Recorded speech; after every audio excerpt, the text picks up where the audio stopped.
नमस्कार.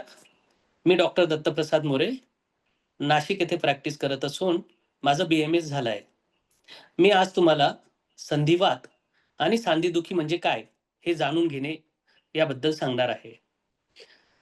संधिवात ही एक व्यापक संज्ञा आहे, जिचा अर्थ सांध्यांमधील दाह असा आहे, ज्यामुळे सांध्यांमध्ये वेदना, काठिण्य, सांध्यांच्या हालचालींवर मर्यादा या गोष्टी होतात. 100हून अधिक प्रकारचा संधिवात असतो, ज्यांची कारणे आणि उपचार वेगवेगळे असतात.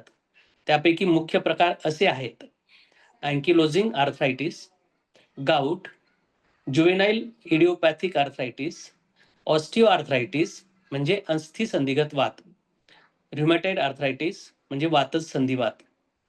सर्वाधिक प्रमाणात बाधित होणारे सांधे आहेत ते म्हणजे पंजे, जे बोटांची जी टोके असतात आणि अंगठ्याचा तळ आणि टोक. त्यानंतर गुडघे, खुबे, मान, पाठीचा खालचा भाग म्हणजे कंबर. काही प्रकारांमध्ये इतर अवयव जसे डोळे, हृदय किंवा त्वचाही बाधित होऊ शकते. ऑस्टिओआर्थरायटिस आणि वेदना.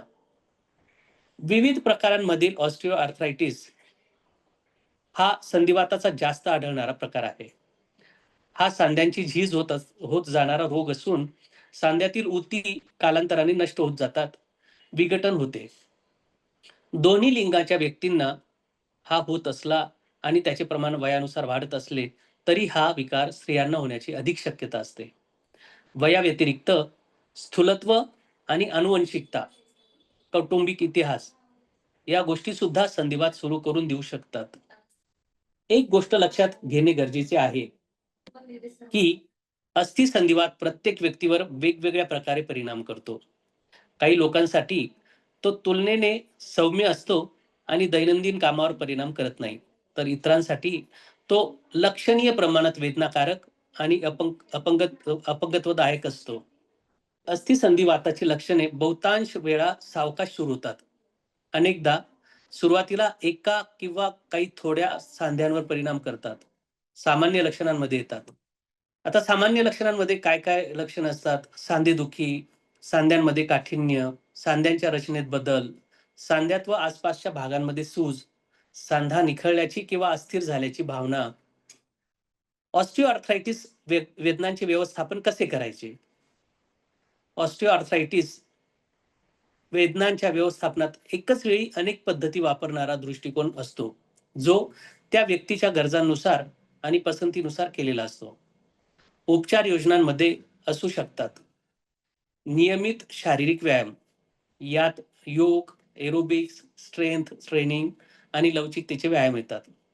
आरोग्यपूर्ण वजन कायम ठेवणे, काउंटरवर मिळणारी किंवा प्रिस्क्रिप्शनवर मिळणारी औषधे, तुमच्या डॉक्टरांनी सुचवलेली शारीरिक उपचारांचे हस्तक्षेप, यात मानवी उपचारात्मक व्यायाम, मॉडॅलिटीज उदाहरणार्थ उष्णोपचार, शीतोपचार, अल्ट्रासाऊंड आणि सांध्यांच्या रक्षणासाठीची तंत्रे येतात.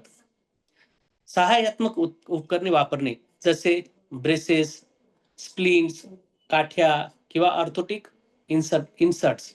आरोग्यपूर्ण जीवनशैलीच्या सवयी स्वीकारणे जसे शारीरिक स्थिती निर्दोष ठेवणे, सांध्यावर पुन्हा पुन्हा ताण येऊ देण्याचे टाळणे, सांध्यांना सहाय्यक कार्य करणे आणि अर्गोनॉमिक सुधारणा अंमलात आणणे.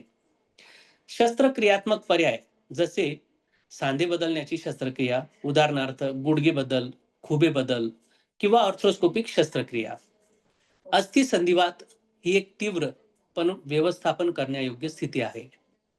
आरोग्य निगा तंत्राच्या सहाय्याने आणि व्यक्तिविशिष्ट उपचार योजना बनवल्याने लक्षणे कमी होण्यास आणि त्या व्यक्तीला OA असूनही चांगले जीवन जगण्यासाठी सबल करण्यास मदत होऊ शकेल.